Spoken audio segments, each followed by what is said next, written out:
रजनी अपने पति हसमुख और दो बहू काव्या और निकी के साथ रहती है।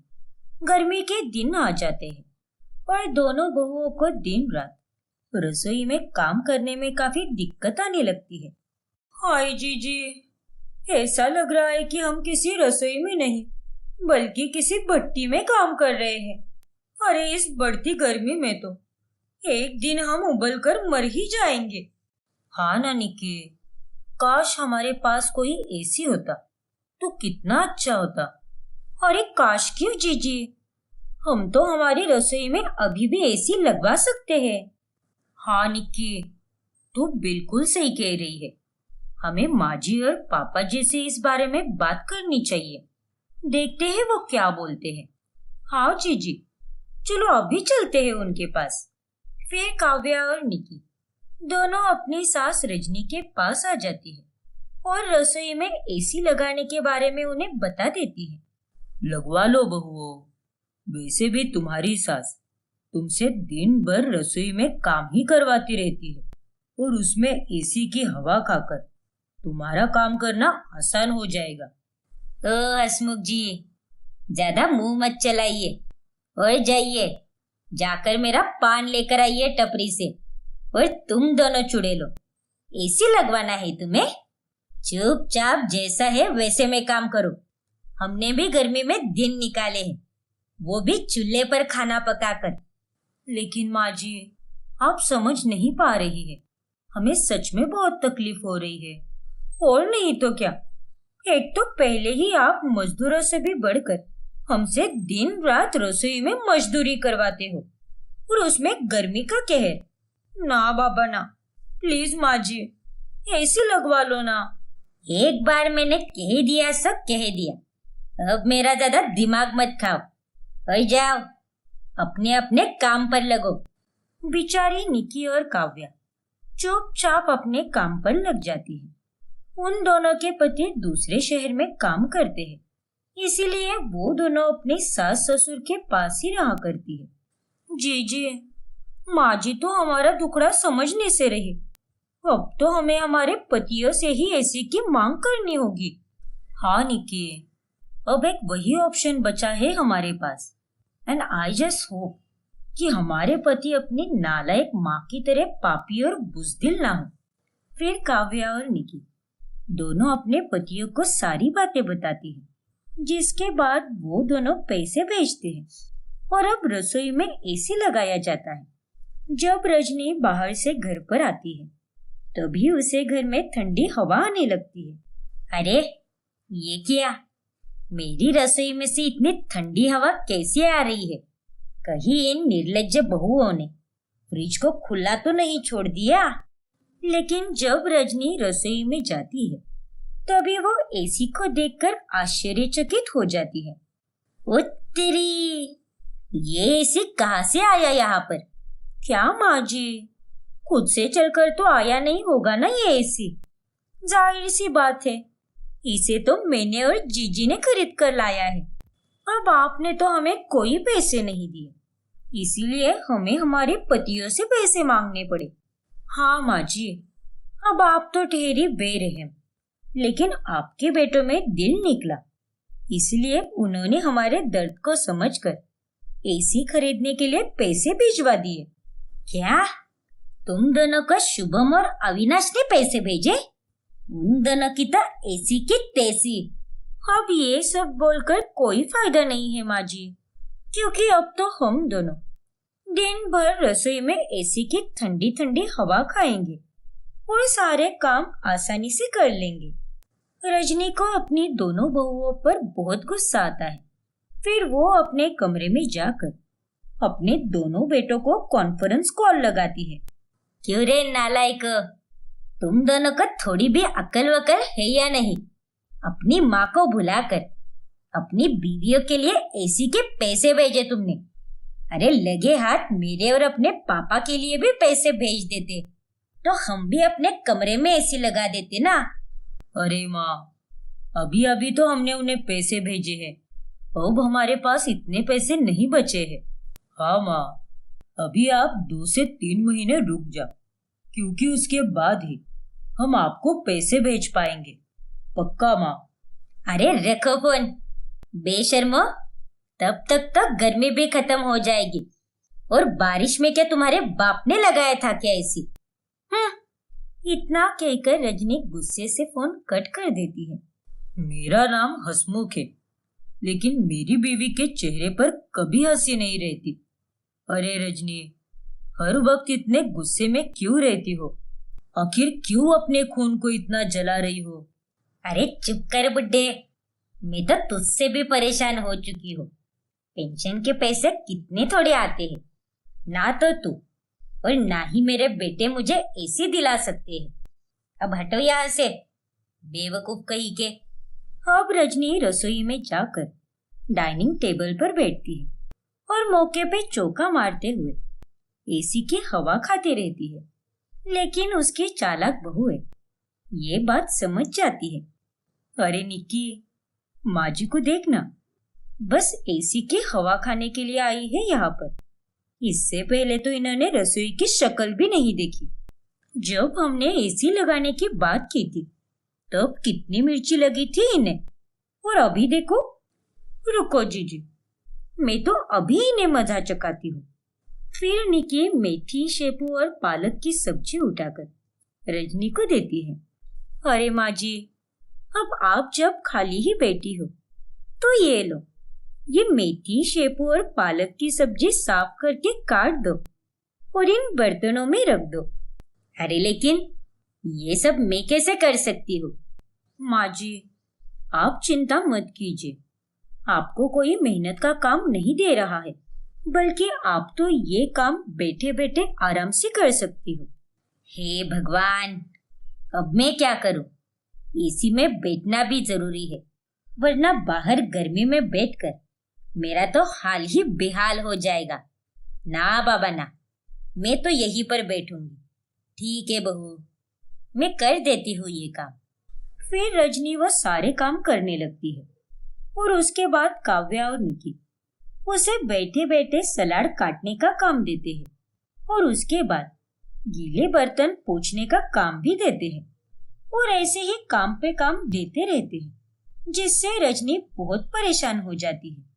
माँ जी, पोंछ दिए सारे बर्तन, अब इन्हीं खाली बर्तनों के डब्बों में ये पैकेट वाले मसाले भर के रख दो। बैठे बैठे तो कर ही सकती हो ना आप, क्यों? हो जाएगा ना? हे भगवान, ये एसी की हवा तो मुझे बहुत महंगी पड़ रही है। इन दोनों ने तो मुझसे काम करवा करवा के मेरी हालत ही खराब करके रख दी है। लेकिन अब बस बहुत हुआ, अब मैं यहाँ पर बिल्कुल नहीं रुकूंगी। फिर रजनी बिना कुछ बोले वहां से रफू चक्कर हो जाती है, जिसके बाद काव्या और निकी अपनी सास की ये हालत देखकर उस पर खूब हंसती है। अब निकी और काव्या दिन रात मस्त एसी की ठंडी ठंडी हवाएं खाती है और बहुत ही बढ़िया से पकवान बनाती है। अरे वाह, आज नाश्ते में फाफड़ा जलेबी और छोले भटूरे। ओए ओए ओए, मेरे मुंह में तो बाढ़ आ गई। क्या बात है बहू, आजकल तुम बड़े स्वादिष्ट पकवान बनाने लगी हो।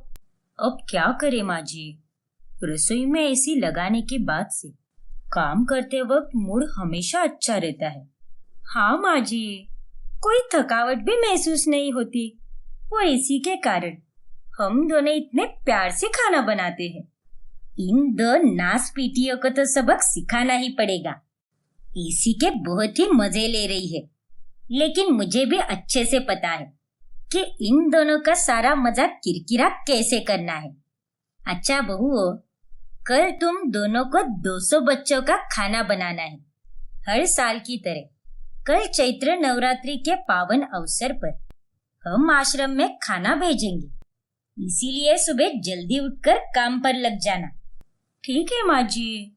हाँ माँ जी, आप निश्चिंत रहिए, सारा खाना टाइम पे बन जाएगा। फिर अगले दिन रजनी सुबह सुबह जल्दी उठकर बिजली का मेन स्विच ऑफ कर देती है, जिस कारण दोनों बहुओं को गर्मी में ही सारा खाना बनाना पड़ता है। शिट यार, ऐसा लगता है कि इस गर्मी में तो आज हम मर ही जाएंगे।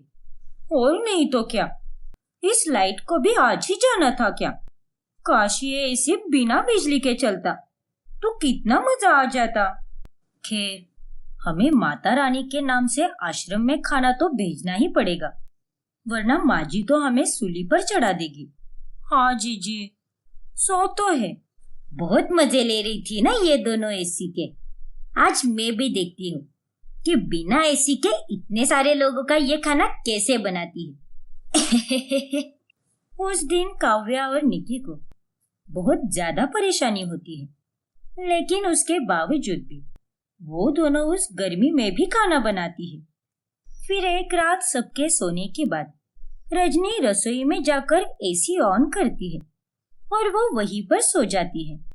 तभी अचानक से वहां पर काव्या आती है और वो अंधेरे में फर्श पर सो रही रजनी से टकरा जाती है और डरकर चिल्ला पड़ती है, हे भगवान! काव्या की आवाज सुनकर रजनी लाइट्स ऑन करती है। अरे बहू, तू यहाँ? हाँ माँ जी, लेकिन आप यहाँ पर क्या कर रही हो, वो भी इतनी रात गए? वो और ये क्या, आपने ये एसी क्यों ऑन किया है? नहीं, मैंने ये एसी ऑन नहीं किया है।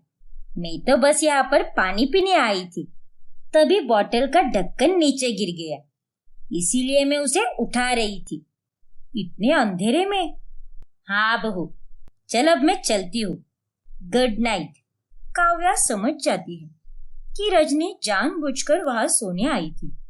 फिर अगले दिन वो ये सारी बातें निकी को बताती है। तभी दोनों बहुओं को अपनी सास पर बहुत दया आती है। बेचारी हमारी सास, वो भले ही करेले से भी ज्यादा कड़वी है, लेकिन है तो हमारी सास ही ना, और मैं उन्हें इस तरह से नहीं देख सकती जीजी। मैं भी निकी, लेकिन अब हम क्या कर सकते हैं? हम माँ जी को एसी नहीं दे सकते और ना ही रसोई से वो एसी हटा सकते हैं। जीजी, क्यों ना हम हमारे सेविंग के पैसों से माँ जी के लिए एक नया पोर्टेबल कूलर लेकर आए। हाँ निकी, ये तो तुमने बहुत ही बढ़िया सुझाव दिया है। एसी ना सही, लेकिन एक कूलर तो हम अफोर्ड कर ही सकते हैं। इसी से माँ जी खुश भी हो जाएंगी। हाँ जीजी, तो तय रहा, हम माँ जी के लिए कूलर ला रहे हैं। फिर निकी और काव्या अपने सेविंग के पैसों से रजनी के लिए एक पोर्टेबल कूलर खरीदते हैं, जिसे देखकर वो काफी खुश हो जाती है। ये कूलर मेरे लिए है? हाँ माँ जी, आप ही के लिए है। और माँ जी, हमें माफ कर दीजिए, हमने आपका ना सोचते हुए बस अपने बारे में ही सोचा, लेकिन हमारी भी मजबूरी थी माँ जी। हाँ माँ जी, लेकिन अब हमें समझ आ चुका है, इसीलिए हमने हमारे जमा किए हुए पैसों से आपके लिए ये कूलर लाया है। और इस कूलर को आप बेडरूम से हॉल में और कहीं भी लेकर जा सकती हो, क्योंकि ये एक पोर्टेबल कूलर है, यानी हम इसे कहीं भी लेकर जा सकते हैं। और माँ जी, अगर हमारा बस चलता ना, तो हम इसे रसोई में शिफ्ट करके आपको रसोई वाला एसी दे देते, लेकिन कूलर की हवा से गैस बुझ सकती है ना, इसीलिए हमने आपके लिए ये कूलर लाया है। कोई बात नहीं बहू, और धन्यवाद, तुमने मेरे बारे में कितना सोचा। और मुझे भी तुम दोनों से माफी मांगनी चाहिए, क्योंकि मैंने तुम दोनों के साथ बहुत गलत किया है। तुम्हें कितने ताने दिए और तुम्हारी परेशानी को कभी समझा ही नहीं, लेकिन तुम दोनों ने ऐसा नहीं किया। तुम दोनों का दिल बहुत बड़ा है, इसीलिए तुमने अपने सास के बारे में सोचा। आजकल इतना कोई नहीं सोचता बहू, इसीलिए तहे दिल से शुक्रिया। इस तरह से अंत में रजनी और उसकी दोनों बहुएं एक हो जाती है और सभी खुशी से साथ मिलकर रहने लगती है। दिया का रिश्ता एक ऐसे घराने में तय होता है जहां उसकी सास ही नहीं होती। दिया के होने वाले पति संभव गुप्ता की मां अनुराधा का स्वर्गवास हुए कई साल बीत चुके होते हैं और वो अपने पिता ब्रिजेश के साथ ही रहा करता है। इस बात से दिया बहुत खुश होती है। ससुराल में पहले दिन ही दिया को अपनी सहेली मिनल का फोन आता है। तभी, यार दिया, तेरे तो मजे ही मजे है। तू बहुत लकी है। सास बिना ससुराल, कितना सुकून और शांति होगी वहां पर। और एक यहाँ पर हम है। हमारी सास तो सुबह से शाम तक दिन के आठों पहर बस अपने तानों की बीन ही बजाती रहती है। हाँ मिनल, सो तो है। चल चल, अब ज्यादा नजर मत लगा और मुझे बचे कुचे काम निपटाने दे, वरना ससुराल में पहले दिन ही कुछ ना कुछ गड़बड़ हो जाएगी। यार दिया, अगर थोड़ी बहुत गड़बड़ हो भी गई तो क्या फर्क पड़ता है। तुझे किसी भी बात में रोकने टोकने के लिए थोड़ी ना तेरी सास है वहां पर। अरे सास नहीं है तो क्या हुआ, आवारों की तरह बैठ जाऊं क्या? पति और ससुर तो है ना। पागल कहेगी। चलो फोन रख, करती हूँ मैं तुझे बाद में फ्री होकर। मिनल की बातें सुनकर दिया मन ही मन मुस्कुराने लगती है और अपने आप से कहती है, सच में थैंक यू सो मच भगवान जी, जो मुझे इतना अच्छा ससुराल दिया है। यहाँ पर अब मैं हर काम अपने हिसाब से ही करूंगी। खाने से लेकर घर के हर एक छोटे मोटे काम, इन सब में मेरा ही फैसला होगा। किसी की रोक टोक नहीं होगी। मैं अब अकेले ही इस घर को सुंदर बनाऊंगी। एक तरह से मैं इस घर की गृह स्वामिनी नहीं, बल्कि मुखिया बन चुकी हूँ। पर किसे पता था कि दिया अपने दिमाग में जो ख्वाब देख रही है, वो ख्वाब अगले ही पल टूटने वाला है। जब दिया सारा खाना लगभग बना ही चुकी होती है, तभी ब्रिजेश वहां पर आता है और वो उससे कहता है, ये सब क्या बना दिया है तुमने बहू? तुम्हें खाना बनाने से पहले मुझसे एक बार तो पूछ लेना चाहिए था। इतना सारा राशन बर्बाद क्यों कर दिया तुमने? ये इतना तेल वाला पुलाव और ये मटर, ये सब कोई नहीं खाता यहाँ पर। और ये मसाला पापड़, ये ना तो मैं खाता हूँ और ना ही संभव।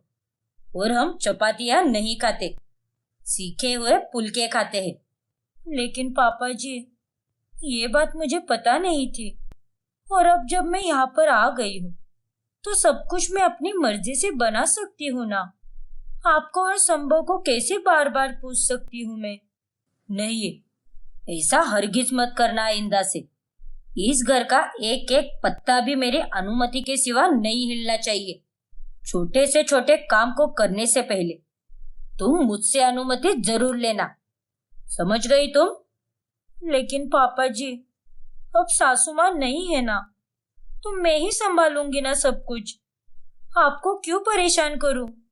नहीं, गुप्तन जी नहीं है तो क्या हुआ, मैं हूं ना।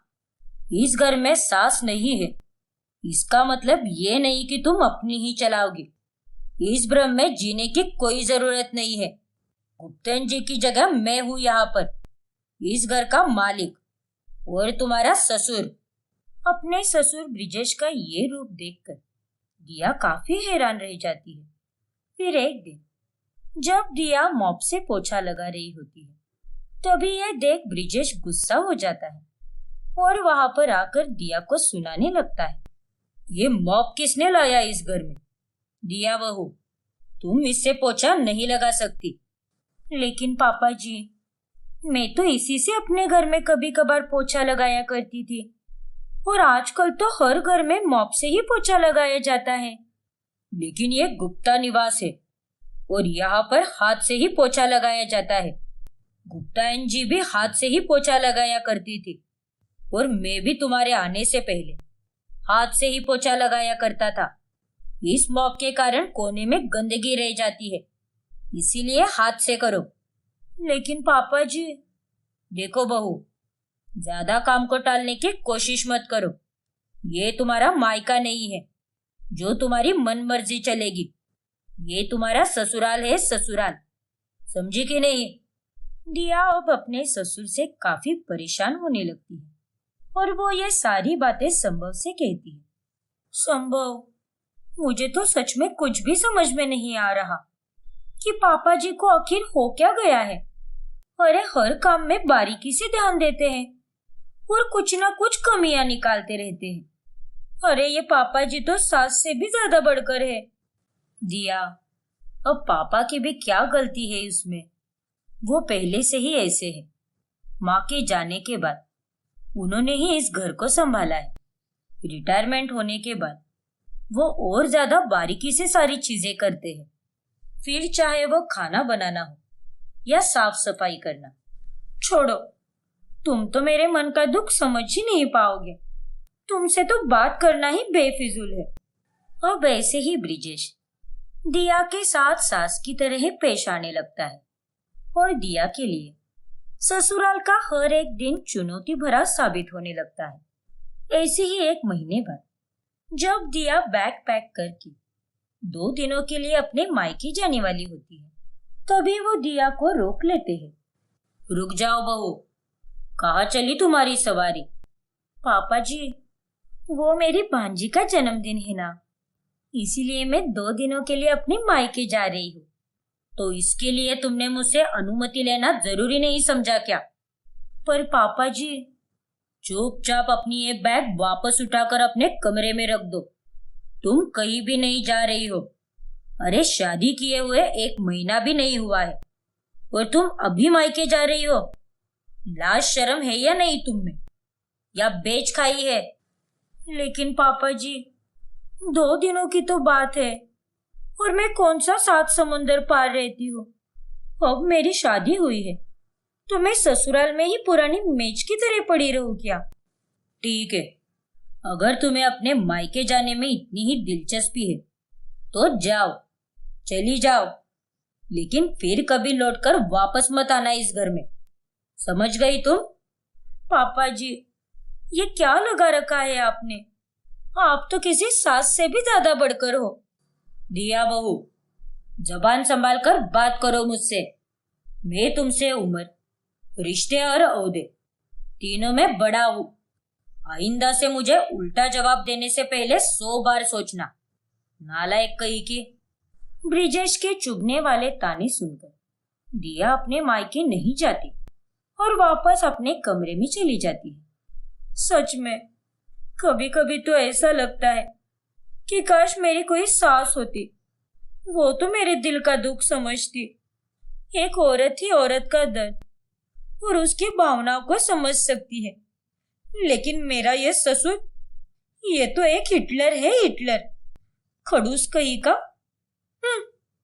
इसने तो मेरा 1 महीने में ही जीना दुश्वार करके रखा है। फिर दिया सारी बातें संभव को बताती है और उसके कहने पर वो अपने पापा से बात करता है। पापा, क्यों रोका अपने दिया को? वो तो बस अपने मायके 2 दिन के लिए ही तो जा रही थी, उसमें कौन सी बड़ी बात है? और कई दिनों से आप उसके साथ अच्छे से पेश भी नहीं आ रहे। ऐसा क्यों पापा?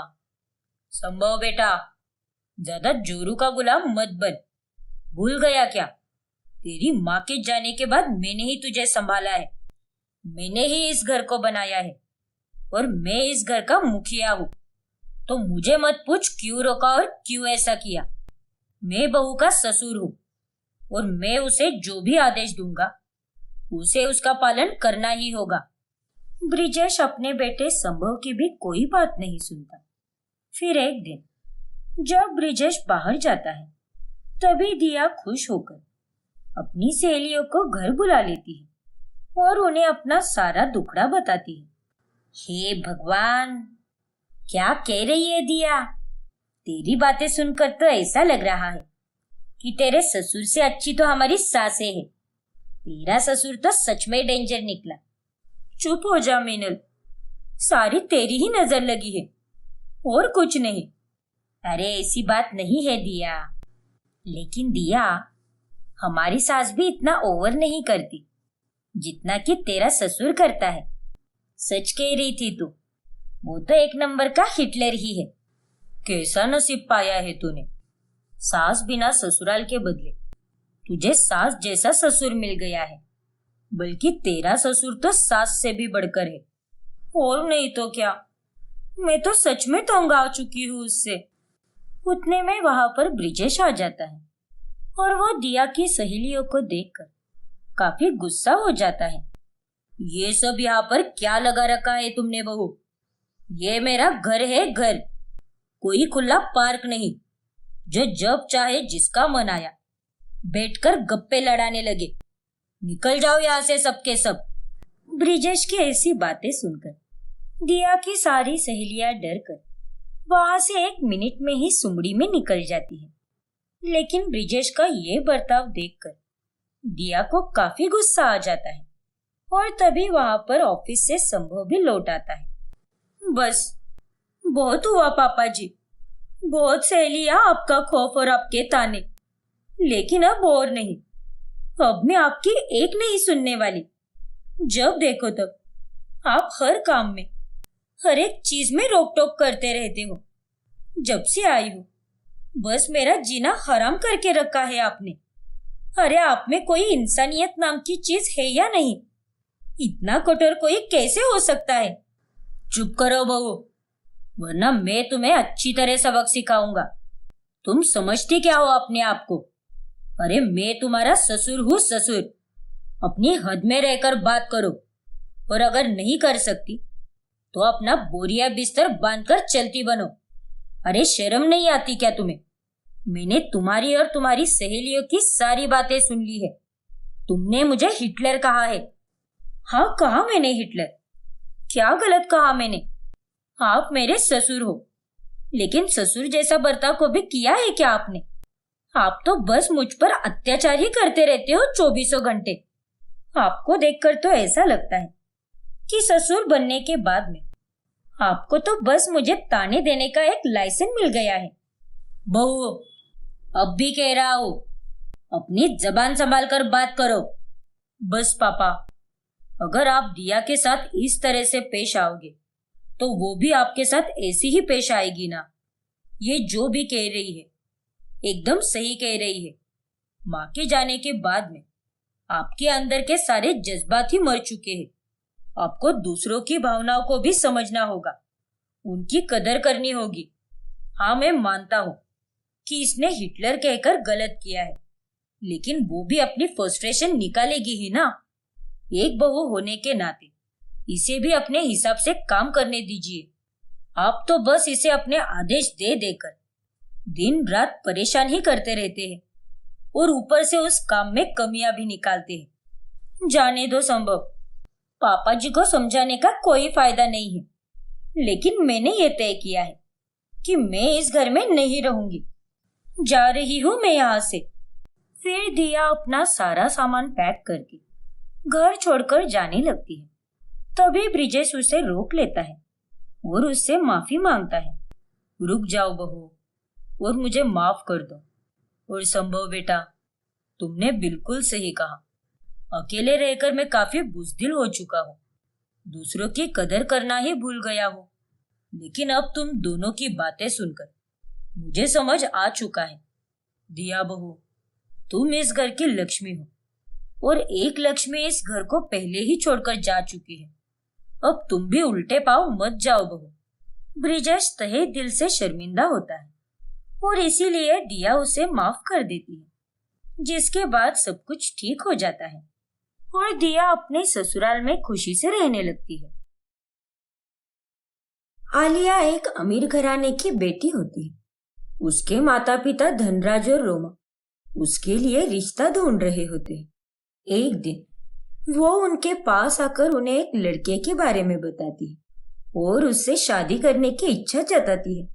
ये देखिए मॉम डैड, ये रोहित है, मिडिल क्लास से बिलोंग करता है, लेकिन लड़का हीरा है, हीरा। हम दोनों एक मॉल में मिले थे और उस दिन के बाद से हमारी बातचीत शुरू हुई और फिर प्यार हो गया। लेकिन आलिया, डैड, मुझे रोहित बहुत पसंद है, प्लीज मना मत करना। नाउ, हम अमीर हैं और तुम्हारी शादी एक अमीर लड़के से ही होगी। बात खत्म।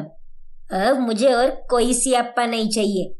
लेकिन रोमा, आलिया की खुशी भी तो इम्पोर्टेंट है। लड़के को देखकर ही समझ में आता है कि कितना अच्छा और नेक विचारों वाला है। पुत्र, मेरी तरफ से तो हाँ है। लेकिन धनराज जी, हे भगवान, मॉम, आप भी ना, सच में अब इतनी भी हिटलर मत बनो ना। Come on. बेईमान ही सही, लेकिन धनराज के साथ साथ रोमा भी शादी के लिए मान जाती है और फिर दोनों की शादी हो जाती है। शादी के बाद आलिया अपने आलीशान बंगले को छोड़कर अब रोहित के घर में रहने आती है, जहां पर उसकी सास मालती और जेठानी तन्वी होती है। एक दिन आलिया सबके लिए चाय बनाने जाती है, लेकिन तब वो कंफ्यूज हो जाती है। ओफो, मुझे तो ठीक से पता भी नहीं कि चाय में पहले पानी डालते हैं या दूध, और पहले चीनी डालते हैं या चाय पत्ती, और ये पोहे, इन्हें मैं कहाँ से भिगाऊं? वॉशिंग मशीन में? नहीं, कुछ ज्यादा ही हो जाएगा। अरे मेरी प्यारी देवरानी, डरने घबराने की कोई जरूरत नहीं है। हम जानते हैं कि तुम एक अमीर घराने से हो, जहां पर तुम्हें सब कुछ पका पकाया मिलता होगा। तुमने कभी ठीक से अपनी मायके की रसोई भी नहीं देखी होगी। हाँ दीदी, आपने बिल्कुल सही कहा। लेकिन तुम चिंता मत करो बहू, बड़ी बहू और मैं तुम्हें खाना बनाने से लेकर हर एक छोटे से छोटा काम सिखा देंगे, वो भी एकदम झट से। यहाँ रोमा को दिन ब दिन लोगों के ताने सुनने पड़ते हैं और उसे अपनी बेटी को एक मिडिल क्लास फैमिली में भेजकर बिल्कुल भी अच्छा नहीं लग रहा था। उस दिन भी मेरे फ्रेंड्स ने मेरा मजाक बनाया कि इतनी अमीर होकर भी एक मिडिल क्लास ससुराल में चली गई तुम्हारी बेटी। ये सुन सुनकर तंग आ गई हूं मैं। ना जाने मेरी बेटी उस घर में किस हाल में होगी। लेकिन अब बस, अब और नहीं, अब मैं ऐसी चाल चलूंगी जिसके चलते ही मेरी आलिया उस खटारा ससुराल को छोड़कर वापस मेरे पास आ जाएगी। रोमा अब एक बहुत बड़ा नाटक करती है। वो जानबूझकर उसी शहर में जाती है जहां पर उसकी बेटी रहती है। रोमा को सूटकेस के साथ अचानक अपने ससुराल में देखकर आलिया सहित सभी घर वाले एकदम हैरान रह जाते हैं। मॉम, आप यहाँ कैसे? आलिया बेटा, वो दरअसल मुझे इस शहर में थोड़े छोटे मोटे काम थे। होटल बुक करके उसमें रहने से अच्छा मैंने यही सोचा कि अपनी बेटी के पास ही कुछ दिन के लिए रह जाऊं। आशा करती हूँ कि आपको कोई दिक्कत नहीं होगी समदन जी। अरे नहीं समदन जी, इसमें काहे की दिक्कत? उल्टा ये सवाल तो हमें पूछना चाहिए आपको कि आप अपने बंगले से हमारे मिडिल क्लास घर में रहोगी, चलेगा आपको? दौड़ेगा समदन जी, दौड़ेगा। और इस तरह रोमा अपनी बेटी के ससुराल में घुस जाती है। आखिरकार मेरे प्लान की पहली सीढ़ी तो पार हो गई। मैं इस घर में घुस गई। अब बस जल्द से जल्द मुझे मेरी बेटी के मन में सबके लिए इतनी कड़वाहट घोलनी है कि वो ये शादी तोड़कर मेरे साथ फिर से घर चले। रोमा देखती है कि उसकी बेटी बहुत अच्छे से सारे काम कर रही है और सबके साथ बहुत खुश भी है। ये देखकर रोमा के तो होश ही उड़ जाते हैं। आलिया बेटा, तुम्हें तो अब सारे काम आते हैं, यहाँ तक कि तुम्हें तो सिलबट्टे पर मसाला भी पीसने आता है। ये सब कैसे हुआ बेटा? मॉम, वैसे तो अगर मैं किसी और तरीके से ये सब सीखने जाती तो ऑफ कोर्स मुझे जन्म लग जाते, लेकिन मेरी जेठानी और सास इतनी अच्छी है, इतनी अमेजिंग है कि उन्होंने मुझे सब कुछ एक महीने में ही सिखा दिया। अरे वाह बेटा, ये तो बहुत ही अच्छी बात है। इसके मन में सबके लिए जो मिठास भरी हुई है उसे खत्म तो मैं करके ही रहूंगी। रोमा अपनी चाल को अंजाम देने के लिए अब आलिया को उसके ससुराल वालों के खिलाफ भड़काना शुरू करती है। एक रोज मालती और तन्वी बाजार गए होते हैं। ये लो मॉम, आलू के पराठे और पुदीने की चटनी मैंने बनाई है। मम्मी जी और जेठानी जी को बहुत पसंद आई। वैसे बेटा, मैं तुझे एक बात बताना चाहती हूँ। वो आज सुबह मैंने तेरी सास और जेठानी जी को आपस में तेरे पराठों की बुराई करते हुए सुन लिया था। वो तो ये कह रही थी कि कैसी बहू पाई है मैंने, सारे फीके पराठे बना दिए। क्या? ये आप क्या कह रही हो मॉम? मम्मी जी ने मेरे बारे में ऐसा कहा? हाँ बेटा, मुझे तो तब कुछ समझ में ही नहीं आया। ये सब तेरे मुंह पर बहुत तारीफें करते हैं, लेकिन तेरे पीठ पीछे बुराइयां करते हैं। मैं तो तुझे बस आईना दिखा रही हूँ और कुछ नहीं। आलिया को बहुत दुख होता है और वो अब अपनी सास और जेठानी से बातचीत करना कम कर देती है। जब मालती को ये महसूस होता है कि आलिया उससे कटी कटी सी रहने लगी है, तभी क्या हुआ छोटी बहू? मैं पिछले 3 दिनों से देख रही हूँ, तुम मुझसे और बड़ी बहू से ठीक से बात ही नहीं कर रही। अपनी माँ के आने के बाद हमें भूल गई ना बेटा? नहीं नहीं मम्मी जी, मैं तो बस अपने आप को सुधारने की कोशिश कर रही हूँ। लेकिन ऐसा क्यों बहू? तुम में तो कोई कमी नहीं है, सारे काम कितने अच्छे से करती हो तुम। फिर क्यों सुधरना है तुम्हें? रहने दीजिए मम्मी जी। अरे लेकिन छोटी बहू, मेरी बात तो सुन। आलिया बिना कुछ कहे वहां से चली जाती है और ये सब रोहित देख लेता है। फिर 2 दिनों बाद रोहित आलिया के लिए एक नया ड्रेस लाता है। अरे वाह वाह वाह, बहुत प्यारी लग रही है तू इस ड्रेस में बेटा, तुझे किसी की नजर ना लगे। Thank you so much mom. और मैं जानती हूँ कि ये ड्रेस पर मुझ पे बहुत प्यारा लग रहा है। लगेगा भी क्यों नहीं, रोहित ने इतने प्यार से जो लाया है ये ड्रेस। बेटा शायद तुझे कोई गलतफहमी हुई है। मतलब ये है कि रोहित ने ये ड्रेस प्यार से नहीं बल्कि अपने मन पर पत्थर रख के लाया है। मैं तो जब बाहर से गुजर रही थी तब मैंने उसे दोस्त से फोन पर बात करते हुए सुन लिया और वो ये कह रहा था कि मैं तो अपनी बीवी के महंगे शौकों से थक गया हूँ, इसे तो हर हफ्ते कुछ ना कुछ चाहिए होता है। क्या? वो ऐसा कैसे बोल सकता है? आने दो उसे, आज उसकी खैर नहीं। रात में जब रोहित घर आता है तब वो ड्रेस को फर्श पर देखता है। आलिया, ये ड्रेस यहाँ पर क्यों फेंका है और इसे तुमने क्यों नहीं पहना? नहीं पहनना मुझे तुम्हारा कोई ड्रेस, मैं सब जान चुकी हूँ। कैसे चिड़चिड़ करके तुमने ये ड्रेस लाया है मेरे लिए। मैं तो तुमसे कभी कुछ मांगती भी नहीं। इस बार तुम्हें सैलरी में बोनस मिला था, इसीलिए मैंने तुम्हें वो ड्रेस लाने को कहा था। लेकिन आलिया, तुम्हें किसने कहा कि मैंने ये ड्रेस चिड़चिड़ करके लाया है? मैंने तो बड़े प्यार से लाया है ये ड्रेस। चुप रहो तुम, मैं अच्छी तरह से जानती हूँ तुम्हें। इतना कहकर आलिया कंबल ओढ़कर सो जाती है। कुछ दिनों बाद घर में त्योहार के वक्त मालती अपने बहुओं के लिए साड़ियां लाती है।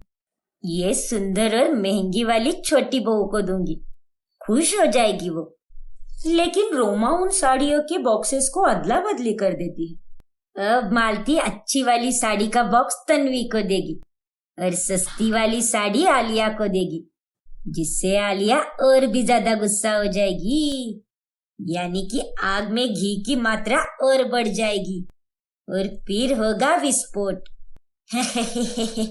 यही तो मैं चाहती हूँ कि आलिया इन सब से नफरत करने लगे और मेरे साथ घर वापस चले। ये सब कुछ रोहित देख लेता है और वो अपने फोन में रिकॉर्ड कर लेता है। मुझे तो यकीन ही नहीं हो रहा कि मेरी सास इतना नीचे गिर सकती है। अब मैं मम्मी जी की असलियत सबके सामने लाऊंगा। बाद में अपने लिए सस्ती और सिंपल साड़ी देखकर आलिया फिर से गुस्सा हो जाती है।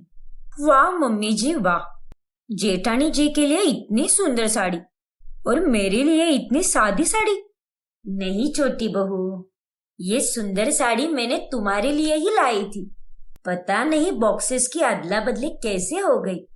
मुझे पता है माँ, क्योंकि बॉक्सेस की अदला बदली मेरी प्यारी पूजनीय सासू माँ ने की है। ये देखिए। फिर रोहित रोमा का वीडियो सबको दिखाता है और आखिरकार सबके सामने रोमा की असलियत आ जाती है। मॉम, आप इतनी घिनौनी हरकत कर सकती है, ये मैंने कभी सोचा भी नहीं था।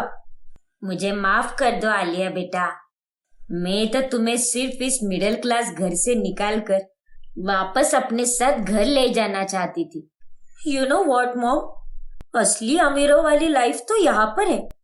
आपने और डैड ने हमेशा मुझे प्यार किया, लेकिन सिर्फ पैसे और गिफ्ट्स देकर, टॉयज देकर, महंगे कपड़े दिलाकर। पर आप दोनों हमेशा अपने काम में बिजी रहे। आपने मुझे कभी वक्त दिया ही नहीं। मुझे माफ कर दे बेटा। माँ, जो आप दोनों मुझे नहीं दे पाए, वो इस ससुराल ने दिया है मुझे। इंसान का मन अमीर होना चाहिए।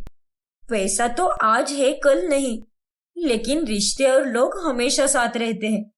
तुम सही कह रही हो आलिया बेटा। तुमने आज मेरी आंखें खोल दी।